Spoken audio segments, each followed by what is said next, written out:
Well, top national Republicans have called on Judge Moore to step aside, but that wasn't exactly the message from the president today.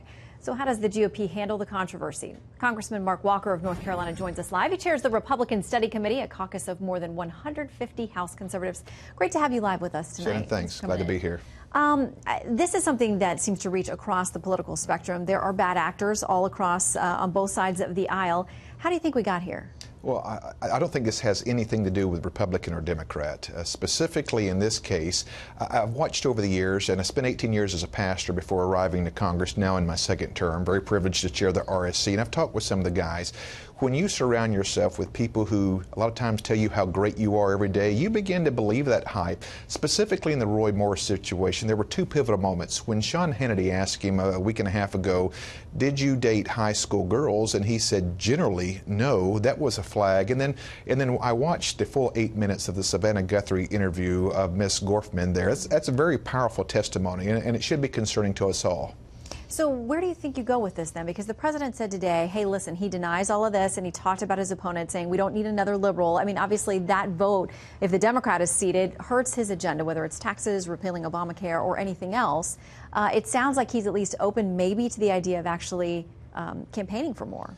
Well, it's something that I wouldn't be comfortable with. Certainly the president is allowed to make his own decision there. But I believe, ultimately, I think where we do agree is that people from Alabama, was actually born there, but people of Alabama should actually make this decision based on the facts that they have seen. We can't one time say, hey, federal should not intervene in this situation, but intervene in this certain election. This is their nominee, and they will decide this at the polls. But I do find the information that we've seen troubling at this point. Okay, so now we have allegations against Congressman John Conyers. He is a very well-respected civil rights icon, decades in the House. Some people think this is an example of where term limits are maybe not such a bad idea, because there are a lot of folks up on the Hill that, as you said, you can become comfortable. He's denying all the allegations, but here's what we have from the House Ethics Committee. They say the committee is aware of public allegations that Representative John Conyers Jr. may have engaged in sexual harassment of members of his staff, discriminated against certain staff on the basis of age, and used official resources for impermissible personal purposes. The committee has begun an investigation and will gather additional information regarding these allegations. Congressional Black Caucus also weighing in, saying no matter the perpetrator, no matter the victim, those responsible for sexual harassment and/or sexual assault must be held accountable. We encourage and expect Mr. Conyers to cooperate fully with any and all investigations into this matter. Do you feel, are you confident there is a framework in place in Congress to hold people accountable when this happens? I can't honestly say that at this point there is the framework to hold this accountable. If many of us in Congress, those of us serving in our second term or 40 years, are just now finding out there's this slush hush money fund where $17 million have been paid out, listen, we're already tracking somewhere between a 17 and 20% approval rating.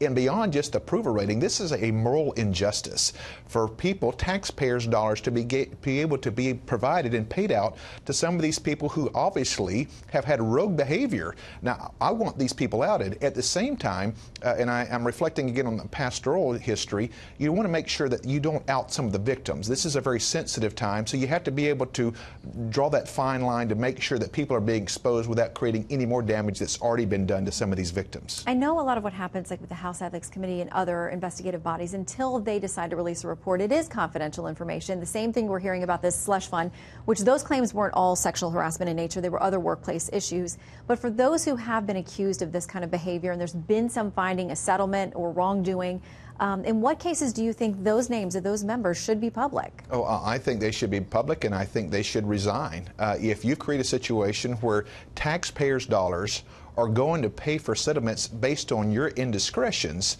whether it was predatory or whatever it might have been, you do not have the right to any longer serve in the United States Congress, albeit the House or the Senate.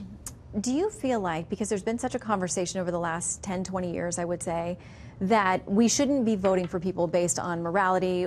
People can be flawed in some of their moral and private life issues, but be excellent leaders and good politicians. Is that partially how we got here?